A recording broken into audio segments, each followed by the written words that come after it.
गोविंदम मनसा स्मरामि। बोलो गोविंद भगवान की जय।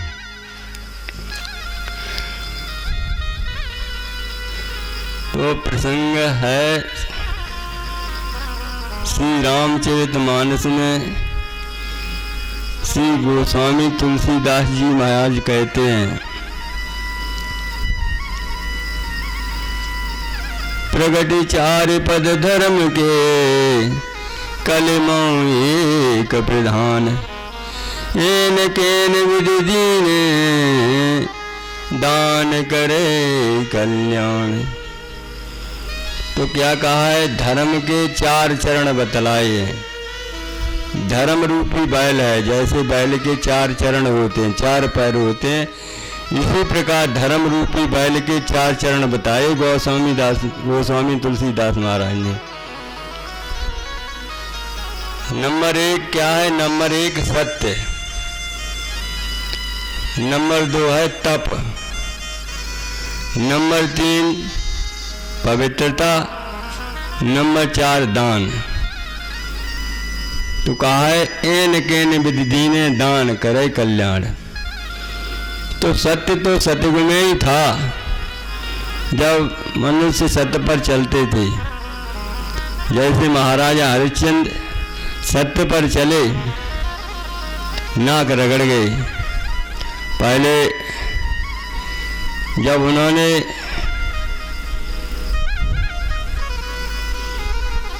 विश्वामित्र को भिक्षा में अपना सर्वोच्च दे दिया, यहाँ तक कि अपने पूरी राज्य की चाबी ही दे दी।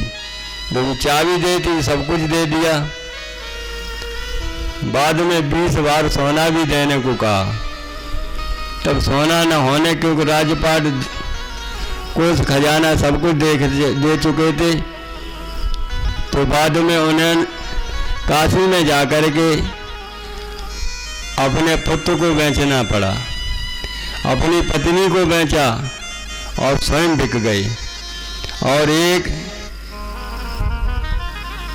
मेहतर के यहाँ उन्होंने डोम के घर पानी भरना पड़ा।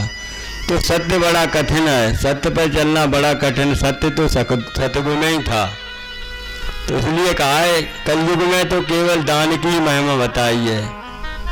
सत्य सतयुग में था। इसके बाद तप, तप भी सतयुग और त्रेता में था। जैसे पहले मनुष्य हजारों वर्ष तपस्या करते थे, सतयुग में मनु और शत्रुरूपा ने एक पैर पर खड़े होकर के 87,000 वर्ष की तपस्या की, तो भगवान ने उन्हें दर्शन किया। तो 87,000 में तो 13 ही वर्ष बचे। इसलिए सिद्ध होता है सतयुग में मनुष्य की उम्र 1 लाख वर्ष की थी। और सतयुग की उम्र भी है 17,32,000 वर्ष की। त्रेता की उम्र है 16,64,000 वर्ष की। द्वापर की उम्र है 12,64,000 वर्ष की। लेकिन कलयुग की उम्र है 4,32,000 वर्ष की। तो कलयुग से दूनी हुई द्वापर की, उससे फिर 1.5 गुनी हुई त्रेता की। त्रेता में 16,64,000 और सतयुग में तो 17,32,000 वर्ष थी। तो मनुष्य सतयुग में तप करते थे हजारों वर्ष तक।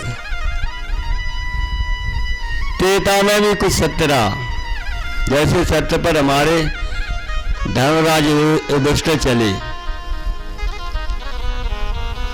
तो उन्हीं के बारे में प्रसंग है, महाराज युधिष्ठिर के बारे में, जिन्होंने अंत समय तक सत्य को नहीं छोड़ा।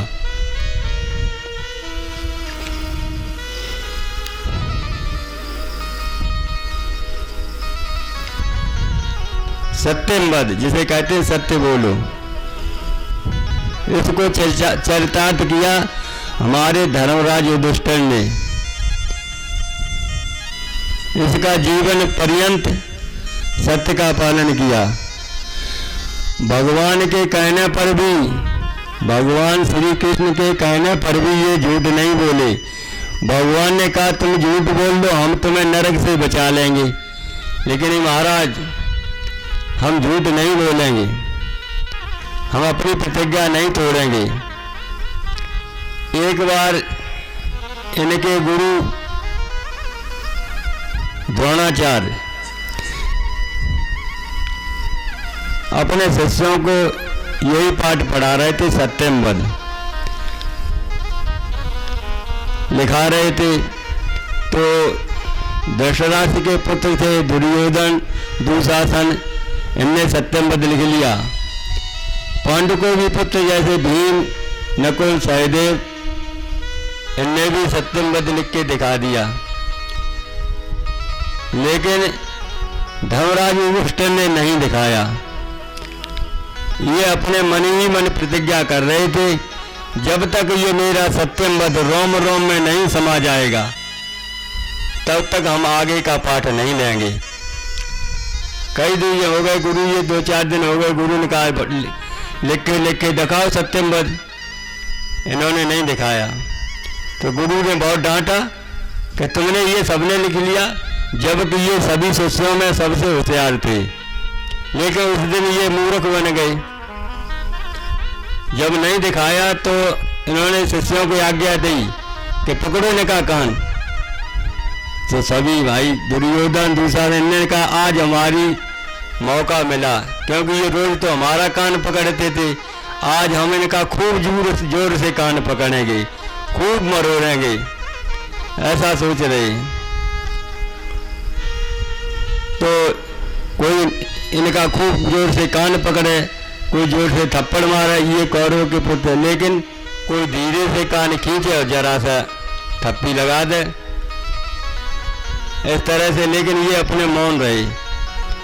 ऐसा देख एक दिन नारद जी अपने भ्रमण के लिए जा रहे थे, तो नारद जी ने देखा, उन्हें भाई गुरु द्रोणाचार्य से कहा कि महाराज इसे दंड भी दे रहे हो और उसका अपमान भी करा रहे हो। तो आचार्य ने कहा कि महाराज 7-8 दिन हो गए, अभी इसने सत्यम ही नहीं लिखा, सबने दिखा दिया लेकिन इसने सत्यम ही नहीं दिखाया। तो नारद जी ने कहा महाराज ये अपने मन में ये प्रतिज्ञा कर रहा है कि जब तक ये सत्यम और मेरे रोम रोम में नहीं समा जाएगा और हम जीवन पर्यंत सत्य को नहीं छोड़ेंगे, सत्य ही बोलेंगे, तब तक हम आगे का पाठ कैसे लें, ये प्रतिज्ञा कर रहा। तो आचार्य गुरु द्रोणाचार्य जी को विश्वास हो गया वास्तव में ये अब जीवन में कभी झूठ नहीं बोलेगा।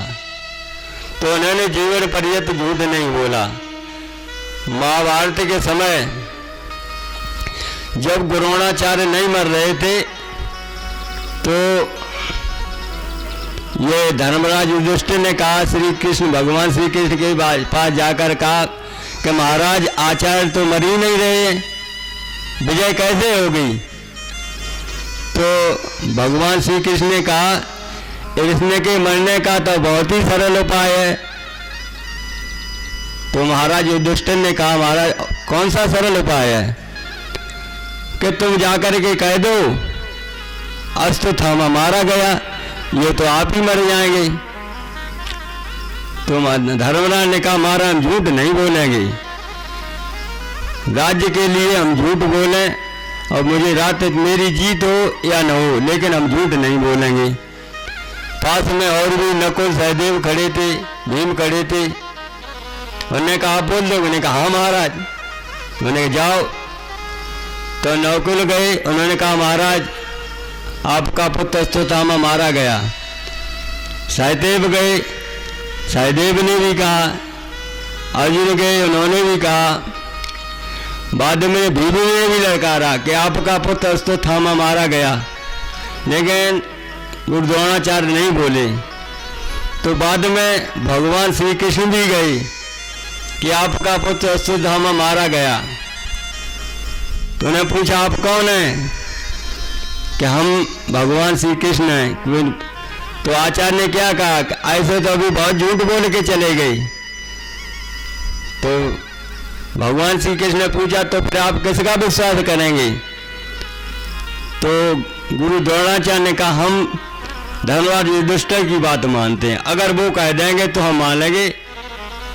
तो भगवान श्री कृष्ण चले आए और फिर युधिष्ठिर से कहा कि महाराज आप जाके कह दे अश्वत्थामा मारे गए और हम आपको नरक से बचा लेंगे।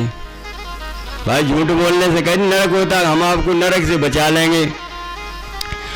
तो फिर धर्मराज दुष्ट ने कहा महाराज हम झूठ नहीं बोलेंगे, विजय हो या न हो, कि झूठ बोलो इससे हमें संपत्ति राज्य मिले, कीचड़ से नहाओ, कीचड़ से हाथ धो फिर नहाओ, इससे तो उससे दूरी रहो। सामने कर दिया उन्होंने। तो उन्होंने कहा महाराज एक उपाय है, आप जाकर के कह दो हम अश्वत्थामा नाम के एक हाथी को मरवा देते। इनकी सेना में एक अश्वत्थामा नाम का हाथी था, तो उन्होंने अश्वत्थामा नाम के हाथी को मरा दिया और कहे आप जाकर के कह दो अश्वत्थामा हतो नरोवा कुंजरोवा, कुंजरोवा धीरे से कह देना। अश्वत्थामा हतो, अश्वत्थामा मारा गया, नरोवा नर नहीं कुंजरोवा मतलब हाथी मारा गया। तो ज्यादा का ये चाल, लेकिन देखे जैसे गए तो वो आचार्य तो पहले ही मर गई। तो देखो भगवान की भी बात नहीं मानी गुरु द्रोणाचार्य कृष्ण, और सत्यवादी महाराज युधिष्ठिर की बात मान ली। तो इस प्रकार सत्य जो सत्य पर चलता है उसकी हमेशा रक्षा करती है। तो सत्य का धर्म क्या है? धर्म। धर्म की ये 4 चरण है। तो कहा है धर्मे रक्षित रक्षिता, जो धर्म की रक्षा करता है धर्म उसकी रक्षा करता है। जैसे ये जब बाद में विजय हो गई, जब ये सब कुछ होकर के ये बाद में हिवारे में बताते, हिवारे में सींचने के लिए गई। हिमालय मतलब हिमालय पर, हिमालय तो बर्फ ही बर्फ है, जो हिमालय में सींच जाता है उसको स्वर्ग की प्राप्ति होती है। ये हिमालय में सींचने के गए तो चलते चलते पहले इनकी द्रौपदी गिरी, पत्नी द्रौपदी गिरी। उन्होंने चाहा प्रभु चिल्लाया, ये पीछे नहीं उन्होंने देखा, बाद में निकल गए। उन्होंने कहा भैया, लेकिन उन्होंने फिर नहीं देखा। इसी तरह से अर्जुन गए, भीम गिरे, सभी ने पुकारा, ये पीछे को नहीं बिल्कुल इन्होंने देखा। बाद में चलते चलते ये स्वर्ग के द्वार पर पहुंचे तो देखा क्या, इनके साथ एक कुत्ता था। कुत्ता साथ है तो द्वारपालों का महाराज आप जा सकते हो, ये कुत्ता को थोड़ी मतलब ये कुत्ता थोड़ी स्वर्ग के अंदर जाएगा। तो धर्मराज ने क्या कहा, देखो भाई मेरी पत्नी साथ छोड़ गई, मेरे भाई साथ छोड़ गए, जब ये कुत्ता ने साथ दिया तो कुत्ता नहीं आया तो हम भी नहीं जाएंगे। भाई सबने साथ छोड़ दिया, कुत्ता मेरे साथ, तो देखे क्या कुत्ता ही धर्म रूप से प्रकट हो गया। धर्म हो धर्मराज रूप से प्रकट हो गया कि धन्य है धर्मराज युधिष्ठिर, तुमने अंत तक इस धर्म को नहीं छोड़ा।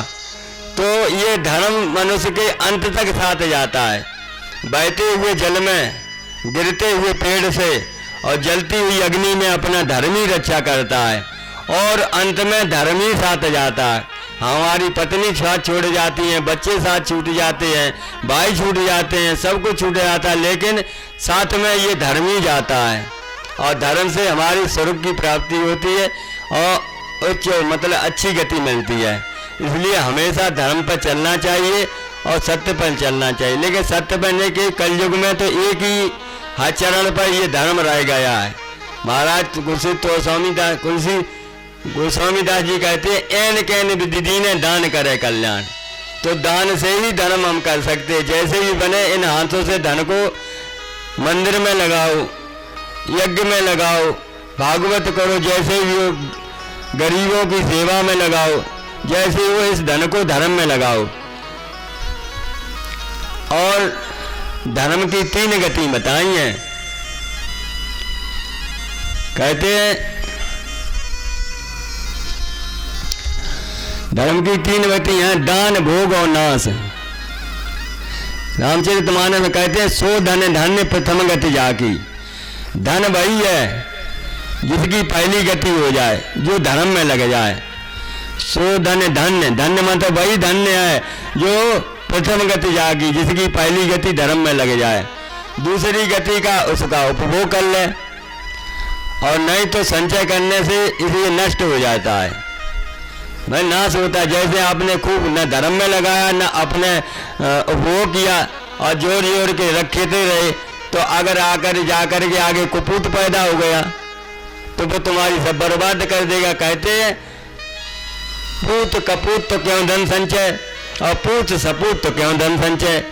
अगर पुत्र सपूत है तो पहले ही मेहनत से पढ़ लिख करके अच्छी कोई अच्छी सर्विस पा कर तुमसे सवाई ड्यूटी कर देगा, तो वो सपूत है। और कहीं कपूत निकला तो बाद में शराब पी करके जुआ खेल करके तुम्हारी कंजूसी से जोड़ी हुई संपत्ति को बर्बाद कर देगा। इस तरह पुत्र भी तीन प्रकार के बताए हैं, एक होता है पूत, एक होता है सपूत, एक होता है कपूत। पूत इसे कहते हैं जो पिता की संपत्ति को ज्यों की त्यों रखे। पिता 10 बीघा छोड़ गए, भाई उसी पे निर्भर अपना गुजारा कर रहा है, जो भी संपत्ति कच्चा माल उसी में गुजारा कर रहा है। और सपूत उसे कहते हैं जो अपने मेहनत से पिता की संपत्ति को सवाई ड्योड़ी कर दे। 10 बीघा पिता छोड़ गए, उससे 15 बीघा 20 बीघा मेहनत से कर ली, तो वो सपूत है। और कपूत किसे कहते हैं जो पिता की संपत्ति को बर्बाद कर दे। 10 बीघा की वो बेच खा के बिल्कुल बीघा 2 बीघा वो भी न रखे, तो वो फिर का भीख के लायक हो गया, तो वो कपूत होते हैं। हमारे गुरु महाराज कहते हैं धरती माता है जब बेचियो ना चाहिए, और जाने बेच दई तो बने अपनी महतारी बेच दई, क्योंकि उस माँ के गर्भ के अंदर 9 महीने ही रहते हैं। ये माँ तो हमेशा इससे पैदा होते इसी में लीन हो जाते। सच्ची माँ तो यही है हमारी धरती माँ। कहते थे इसे बेचना नहीं चाहिए, सच्ची माँ यही है। और वास्तव माँ बाप देखे जिन्होंने संपत्ति अपनी जमीन बेच दी आज दर दर के भिखारी हैं, है कि नहीं। क्योंकि देखो अंत में अपना भाई साथ छोड़े जाए, पत्नी साथ छोड़ा है और चली जाती है, लेकिन जिसके पास जमीन है उसके 10 साथ खड़े रहते हैं सामने। भाई बताओ, सजारी कहता है भाई चलो उनकी सेवा करें, जमीन हमें ये मान लिए जोतते रहेंगे, भाई बांधव भी उसके सहारे से बने रहते हैं। तो सच्ची माँ ये संपत्ति धरती माता ही है। इसलिए ये धर्म के 4 क्षण है, तो जैसे भी बने भैया धर्म को धन को धर्म में लगाओ, और ये धर्म अंत तक साथ देता है। बोलो गुरुदेव भगवान की जय। ये धर्म के 4 चरण हैं, सत्य तप पवित्रता और दान। लेकिन इस कलयुग में सत्य नहीं, पवित्रता नहीं रही। देखो पवित्रता, पहले शौच क्रिया जाते लोटा कमंडल ले जाते थे, आकर के लोटा बांधते हाथ मांजते थे सब कुछ। अब तो बोतल ली, शौच क्रिया बोतल कहीं पर हाथ भी नहीं मांजे, काम में लग गए। और देखो पवित्रता, पहले घर की वो होती थी मतलब कोई पंगत, तो सीताराम, तो वो पंगत लगती धीरे 1-2 बसे वितरण करते थे, लो महाराज सब्जी लो, पानी लो, पूड़ी लो। अब तो बफर सिस्टम चला, उन्हीं हाथों से खाते उन्हीं हाथों से लेते। बताओ पवित्रता को नामो निशान ही नहीं रहा, उन्हीं हाथों से खाते उन्हीं हाथों लेते। बताओ पवित्रता हम दे, पहले छोटे थे तो हम पानी लेने जैसे घड़ा पे गए तो हमारी माँ छोड़ो अरे लगो हम पानी देंगे, पता नहीं कोई कैसे पानी पीने के लिए आते हैं। तुम झूठे झूठे इसको छूने नहीं देते घड़ा, या किसी को कलसिया थी मेरे यहाँ। तो अब तो उन्हीं यहाँ से बस पवित्र। बताओ पवित्रता को तो नामो निशान नहीं रहा। लेकिन हमारी साधु संत ऐसे भोजन को नहीं पाते हैं जहाँ पवित्रता नहीं है। तो पवित्रता भी चली, लेकिन कलयुग में केवल एन कैन विदीने दान करे करने के दानी रहा है। दानी उत्तम, जैसे ही पैसे को धर्म में लगाओ और धर्मी अंत में साथी है। इस पर हमारे धर्म के 4 चरण हैं, तो कलयुग में एक ही चरण पर हमारा धर्म चल रहा है, दान है, मतलब दान। और तो इसलिए हम दान से अपना कल्याण करें। बोलो गोविंद भगवान की जय।